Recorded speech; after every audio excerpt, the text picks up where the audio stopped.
Hi everyone, this is तरुण खंडागरे और आज हमारे साथ कशिश है जो कि अभी इन्फोसिस में काम कर रही है। और कशिश इन्फोसिस में 1 ईयर से, तो हम जान रहे हैं इस वीडियो में कि कशिश कैसे 1 ईयर में पावर प्रोग्रामर बनी, कैसे उन्हें प्रमोशन मिला पावर प्रोग्रामर पे।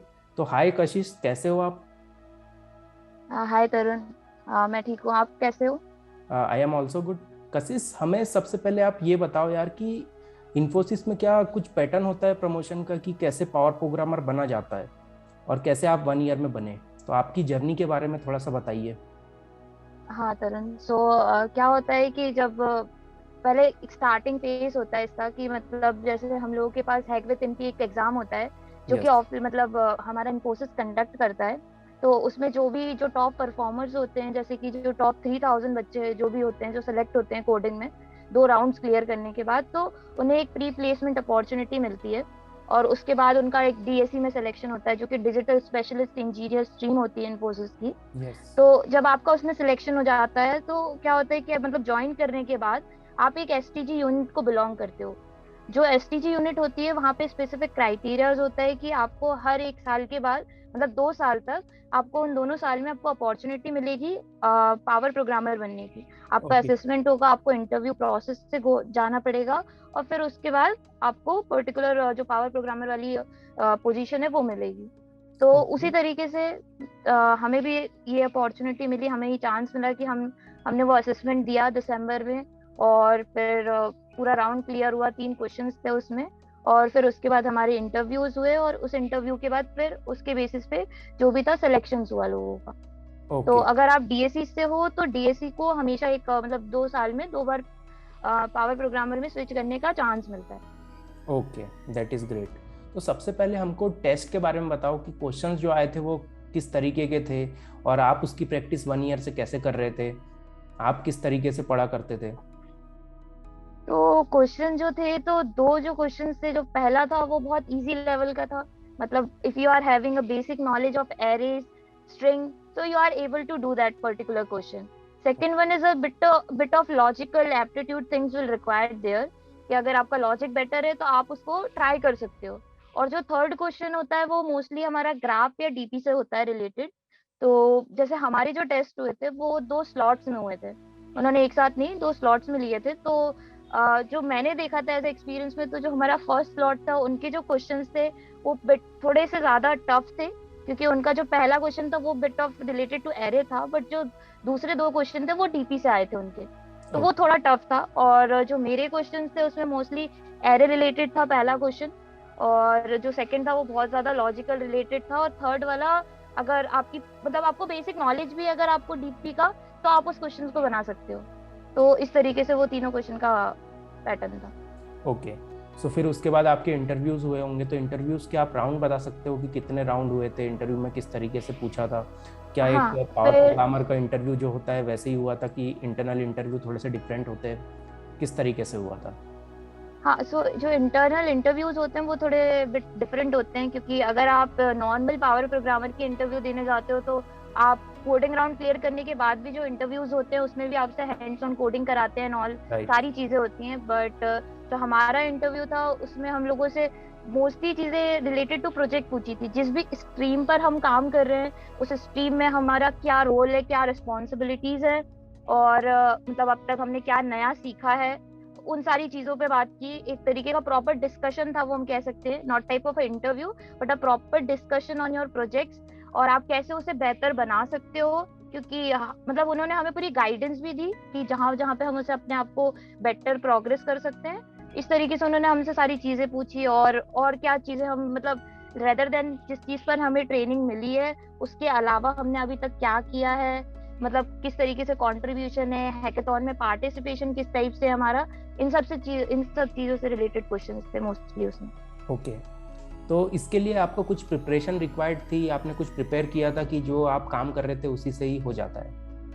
नहीं, मतलब जो हमने काम किया है उसी के ऊपर आपका सब कुछ हो जाएगा, कुछ भी एक्स्ट्रा प्रिपेयर करने की जरूरत नहीं पड़ेगी। ओके। सो अब हम बात करते हैं कॉलेज की। जब आप कॉलेज में थे तो आप प्रोग्रामिंग कहाँ से पढ़ते थे, मतलब डीएस के क्वेश्चंस ये सब कहाँ से पढ़ा करते थे, और अभी भी आप कंपनी में भी रह के क्या सॉल्व कर रहे थे? तो कॉलेज में तो मतलब प्रोग्रामिंग थर्ड ईयर से शुरू की थी। तो इतना ज्यादा नहीं, मतलब मोस्टली हैकर अर्थ को प्रेफर किया था स्टार्टिंग में। ओके। मतलब हैकर अर्थ पे जो भी क्वेश्चंस होते हैं, मतलब अगर आप उन्हें कर पा रहे हो तो मतलब आपकी लॉजिकल बिल्डिंग बहुत प्यारे, बहुत अच्छी होने वाली है उसमें। तो हैकर अर्थ को प्रेफर किया था, और समटाइम जीएफजी को भी यूज किया था कुछ कॉन्सेप्ट समझने के लिए। राइट। और अभी यहाँ पर तो मतलब यहाँ ऑफिस में आने के बाद तो क्योंकि आप प्रोजेक्ट में बहुत इन्वॉल्वमेंट हो जाता है, तो टाइम मिलना बहुत टफ होता है। तो मतलब डेली बेसिस पे अगर एक क्वेश्चन अगर हो भी जा रहा है तो वो बहुत हो जाता है। तो मतलब एक आध क्वेश्चन किया है ट्राई, रोज रोज जितना भी हो पा रहा था, या वीकेंड्स पे ट्राई करते थे बस। हाँ, सो इन्फोसिस का वर्क कल्चर अब तक तो मतलब मुझे काफी लर्निंग मिली है। मतलब जिस प्रोजेक्ट में, जिस अकाउंट में मैं मैप्ड हूँ अभी, तो यहाँ पर पूरे टीम मेंबर भी सपोर्टिव है। जो आपके जो भी मतलब हायर हायरार्कीज होती हैं, अगर कहीं पे भी इश्यूज आ रहे हैं, कुछ भी आ रहे हैं, तो they are ready to help you. तो अभी तक तो मुझे काफी काफी अच्छा लगा है। तो कशिश, अब आप हमको बताइए कि यार जो इन्फोसिस में ट्रेनिंग होती है, सब बोलते हैं कि बहुत अच्छी ट्रेनिंग है वो, स्टार्टिंग में जो ट्रेनिंग होती है फ्रेशर की, तो आपको उसमें कैसा फील आया था और किस तरीके की आपकी ट्रेनिंग कंडक्ट हुई थी? सो ट्रेनिंग एक्सपीरियंस तो काफी अच्छा था। मतलब हमें हमें था कि शायद हम मैसौर जाके ट्रेनिंग करने वाले होंगे, बट उसके बाद ये हुआ कि ऑनलाइन ही ट्रेनिंग होनी है करके। राइट। तो थोड़ा लगा था, क्योंकि सुना था सबसे कि ऑनलाइन ट्रेनिंग बहुत ही बोरिंग होती है and मतलब कोई इंटरेस्ट नहीं आना एंड ऑल। बट जब चीजें शुरू हुई इन्फोसिस में, मतलब हमारी दो ट्रेनिंग्स होती हैं, दो जोन्स होते हैं। एक जेनेरिक ट्रेनिंग होती है और एक स्ट्रीम ट्रेनिंग होती है। जब जेनेरिक शुरू हुई तो जेनेरिक आपकी मतलब 1 से 2 वीक की रहती है, जो भी इंग्लिश होता है एंड एसक्यूएल एंड ऑल, ये वाला पार्ट कवर करते हैं वो लोग। तो जितने भी जो ट्रेनर्स थे हमारे, वो बहुत ही अच्छे थे। मतलब उनके साथ पढ़ने में कोई बोरियत और कुछ भी फील नहीं हुआ। और फिर उसके बाद क्या होता है कि जितने भी बच्चे सब साथ में जेनेरिक करते हैं, उसके बाद सबको अपनी अपनी स्ट्रीम मिल जाती है। तो मोस्टली ऐसे 4 स्ट्रीम्स होती हैं जो भी मतलब इन्फोसिस में मिलती हैं। जैसे बिग डेटा होती है, और फिर आपको जावा एंगुलर मिलती है, डॉट नेट होती है। तो मुझे बिग डेटा वाला बैच मिला था, और हम बिग डेटा के बैच में मतलब मोर देन 100 प्लस लोग थे। और फिर ओके। वो शुरू होती है अलग अलग जोन से। मतलब जैसे बिग डेटा में हम लोगों को पाइस मतलब स्पार्क, स्काला, हडूप, इन सब का इंट्रोडक्शन दिया। और एक प्रोजेक्ट वाला जोन भी होता है, बट मेरा प्रोजेक्ट वाला जोन होने से पहले ही क्या हुआ कि मेरा रिलीज हो गया, तो मैं प्रोजेक्ट से मैप हो गई थी। अदरवाइज हमें क्या होता है कि हमें 4 जोन्स होते हैं कि हमारा पहले FA1 होगा, 2 होगा, 3 होगा, और 4 में हमसे प्रोजेक्ट बनवाएंगे। बट हम लोग FA2 में ही रिलीज हो गए थे। थोड़ा लक्की था या जो भी बोल लो, बट हाँ, हमारा ऐसा था। वो ट्रेनिंग कितनी टफ होती है? मतलब क्या टेस्ट कंडक्ट होते हैं वो ट्रेनिंग के अंदर? किस तरीके की प्रोसेस होती है?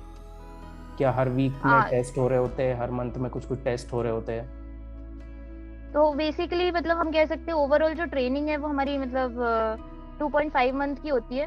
और हर एक मतलब पर्टिकुलर, जैसे उन्होंने डिसाइड किया है कि जैसे हडूप लिया आपने, हडूप लिया और आपने एक और लैंग्वेज ऐड कर ली, तो इनका मिला के आपका एक FA1 होगा। मतलब 15 दिन के बाद आपका एक FA1 होगा, आपको उसे क्लियर करना पड़ेगा। और ओवरऑल आपको 65 का एवरेज बना के चलना है।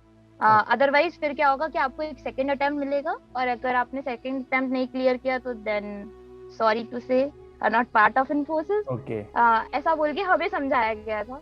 तो मतलब आपका हैंड्स ऑन होता है और आपके MCQ क्वेश्चंस होते हैं। मतलब 2 होते हैं FA1 के अंदर। जितने भी FAs होंगे उन सब में आपको आपका पहला जो राउंड होगा वो आपका हैंड्स ऑन होगा, मतलब जिसमें जो भी क्वेश्चंस आपको पर्टिकुलर करने हैं। और जो सेकंड वाला होगा वो MCQ बेस्ड होगा। और दोनों को मिला के आपके 65 के क्राइटेरिया का मैच करना चाहिए चारों FAs में। Okay, hmm. That is good. और ओवरऑल एक्सपीरियंस कैसा लगा आपको? मतलब इतने सारे आपने कोर्सेज सीखे, तो आपको लर्निंग वाइज कैसा लगा था? लर्निंग तो बहुत ही मतलब ऐसा लग रहा है कि शायद वापस से ट्रेनिंग करा देनी चाहिए। शायद वो जो लर्निंग है वो वापस से एनहांस हो जाएगी जो उस टाइम पर थी। Okay, that is great. तो thanks Kashish to coming to my channel. आपसे बात करके बहुत अच्छा लगा। या सेम हियर था।